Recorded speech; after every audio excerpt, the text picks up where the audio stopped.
Dore ubuzima utaruzi bwa Pastor Julienne Kabanda wa Grace Room utari warumvise ahandi hantu na hamwe.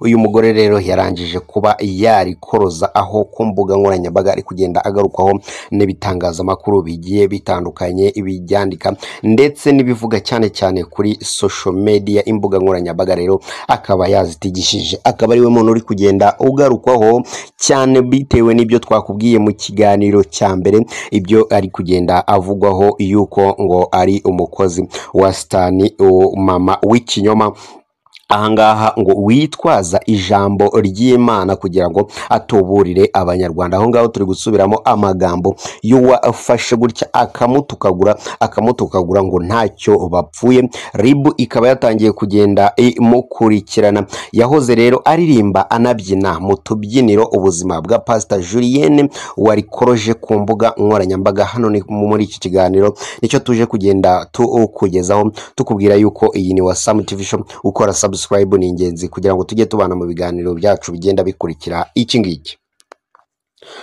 Dore rero ubuzima bwa Julienne Pastor uri kugarukwaho cyane ku mbuga nkoranyambaga. Numwe rero mu bavuga butumwa bakunzwe cyane hano mu gihugu bitewe n'inyigisho ziwe zamaze gucengera benshi binyuze mu muryango wa Grace Room Ministry umaze gushinga imizi hano mu Rwanda ndetse no kwemerwa na bose. Amazina ye bwite rero yombi yitwa Julienne Kabirigi Kabanda, niyo mazina yishwe n'ababyeyi. Akaba yaravukiye mu gihugu cy'i Burundi hariya i Bujumbura. Akaba ari umubyeyi w'imyaka 45 y'amavuko n'abana bagera kuri 4. Yavukiye mu muryango w'abakristo ariko utarimo ivuga butumwa nk'iryo akora ku umunsi wa none, bitewe nuko nubundi ivuga butumwa ryakorwaga kera ntago ari ryo rigikorwa, ryagiye rikomeza rihindagurika. Pastor Julienne rero avuga ko yatangiye ivuga butumwa akiri umwana mutoya w'imyaka 18 y'amavuko ubwo yari akiga mu mashuri yisumbuye gusa. Avuga ko rero mbere yo kuritangira yabanje kugenda anyura muri byinshi cyane bigiye bitandukanye ku buryo iyo ataza kuba yanabivamo bishobora kuba byaramuviriyemo ingaruka zikomeye cyane nk'abandi bose n'ubundi ko mubizi bitaza kurangira neza.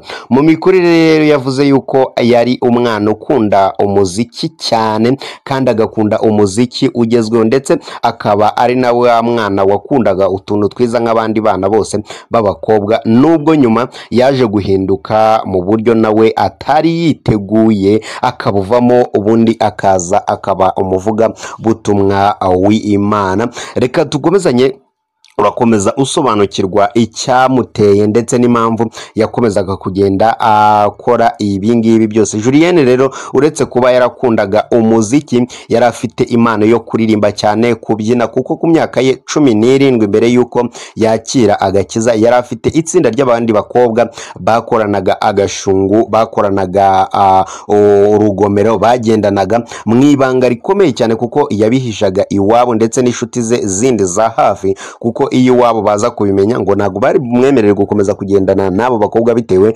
n'ubushuti bari bafitanye cyangwa se n'imyitwarire bari bafitanye. Abo bakobwa babonaga yuko rwose ngo yari bumujyane mwirimbukiro, ni nayo mpamvu rero iwabo batari buze kugenda abyemera. Iryo tsinda rero ry'abakobwa nta kindi babaga bari gukora, nta yandi makosa bakoraga uretse kujya kuririmba no kubyina mu tubyiniro tugiye dutandukanye ndetse no kujyana mu bitaramo hirya no hino mu gihugu, ndetse bakakuramo amafaranga menshi cyane. Ubwo uri kumva ko nubundi barabyinaga bakabishyura. Namwe murabizi ibyo abakobwa babyinira mu tubari icyo bishyurwa ndetse n'imyitwarire yabo. Abantu bagiye mu tubari muba mubyumva neza cyane. Ariko rero twagiye mu bitaramo byinshi cyane bigiye bitandukanye, twagiye mu tubyiniro twinshi cyane tugiye dutandukanye kandi tubonamo amafaranga. Umuziki rero wari kimwe mu bintu byantwaye umutima, roho n'uruhande. Nakundaga cyane kuririmba cyane, nkasubiramo indirimbo z'abandi bahanzi Brenda Fassie, nasubiyemo indirimbo ze nyinshi cyane ndi kumwe n'abandi bakobwa ndetse n'iz'abandi bahanzi nyinshi cyane nazisubiyemo. Pastor Julienne Kabanda rero reka turebere hamwe icyatumye ahinduka kugira ngo ave muri uyu murongo wa Satani yakomezaga kugenda ashukwa n'abandi bakobwa ubundi akajya mu murongo mwiza w'Imana. Umukozi wo mu rugo rero niwe wamufashije, umukozi w'iwabo mu rugo niwe wamufashije kuba yava muri utwo tubari, yava muri utwo tubyiniro ubundi akagana inzira y'Imana. Julienne avuga ko rero ryari ijoro rimwe avuye kubyina mu kabyiniro nk'ibisanzwe ahagana mu masaa 9 ya nijoro z'urukerera ageze mu rugo asanga umukozi wabo yashyize Bibiliya ku ruhande hafi y'igitanda ubwo yari agiye kumutunganyiriza icyumba cye. Icyo gihe rero ntabwo yishimiye gusanga Bibiliya mu cyumba cyiwe, ahubwo yatekerezaga yuko ari buze kumutonganya bagaserera akamubaza impamvu asiga Bibiliya mu cyumba cyiwe. Nyuma rero y'igihe Julienne yaje kumenya amakuru ko uwo mukozi yajyaga amubona asohoka, yareba uburyo yambaye n'ahantu agiye bikamutera impungenge zikomeye cyane, bituma yiyemeza gufata iminsi yiyiriza ubusa amusengera kugira ngo nawe azahinduke areke iyo mico. Umunsi umwe rero Julienne asanga Bibiliya mu cyumba cye, wari wo munsi wa nyuma w'amasengesho y'uwo mukozi yahoraga amusengera. Ubwo rero yari arimo amusengera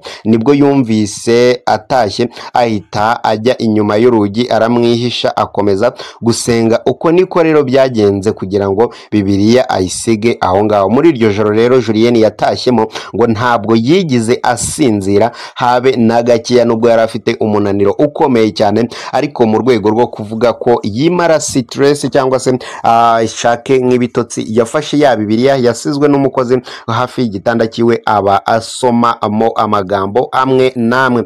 Muri uko kuzenguruka rero ahigamo hirya no hino muri Bibiliya ngo yaje kwibuka yuko yakundaga inkuru za Abraham wo muri Bibiliya, namwe muramuzi, ngo yarazikundaga cyane ariko atazi ahantu yazikura. Ariko muri uko kuzenguruka agenda ahigahiga ahantu yakura izo nkuru, yaje kugwa mu byahishuwe asoma ijambo rigira riti kuri uwo munsi ngiye kubona mbona abantu bavuye mu mahanga yose n'indimi zose bahagaze imbere y'intebe y'urubanza rwa Kristo abacira imanza zikwiriye n'ibyo bakoze. Ayo magambo yarayumvishe arayasoma, ni amagambo yamukoze ku mutima, atangira kwitekerezaho yivugisha, akomeza asoma ayo magambo n'ubundi n'andi magambo menshi cyane. Nyuma aza kwisanga yapfukamye asaba Imana kumuhindurira ubuzima maze ikamubabarira. Kuva icyo gihe rero yatangiye kujya ajya mu rusengero amenya Imana, niko kwakira agakiza, aza gutangira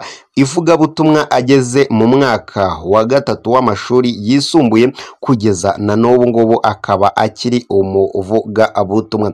Kugeza iyi saha rero, iyi saha ari kugenda agarukwaho n'abantu benshi cyane bagiye batandukanye, nk'uko twabikubwiye ku mbuga nkoranyambaga, ku maradiyo, benshi cyane bari kugenda abakomeza bamugarukaho bitewe n'ibintu byinshi cyane bigiye bitandukanye.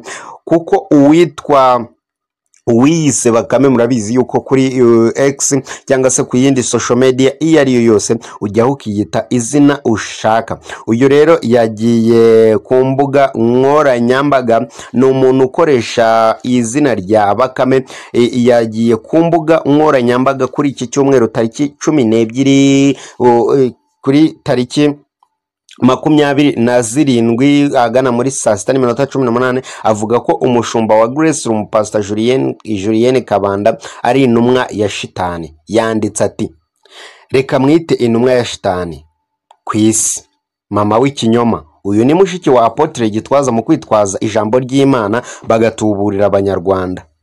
Uwamuza nawe isi yose itureba nkamubaza ikibazo kimwe cyo muri Bibiliya avuga yuko yigisha.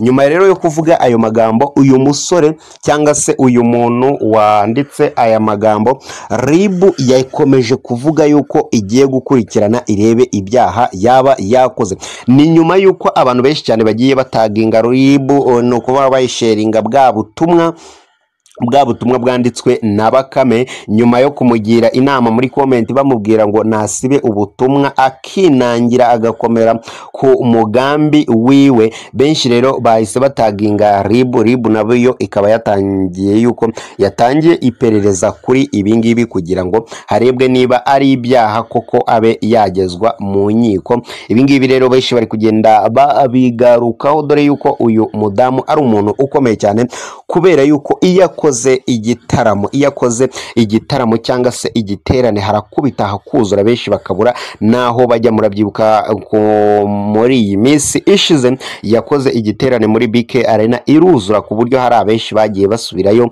bagasubira inyuma rwose bitewe nuko babuze aho bicara, bitewe nuko abantu bari babaye benshi cyane bitabiriye iki giterane.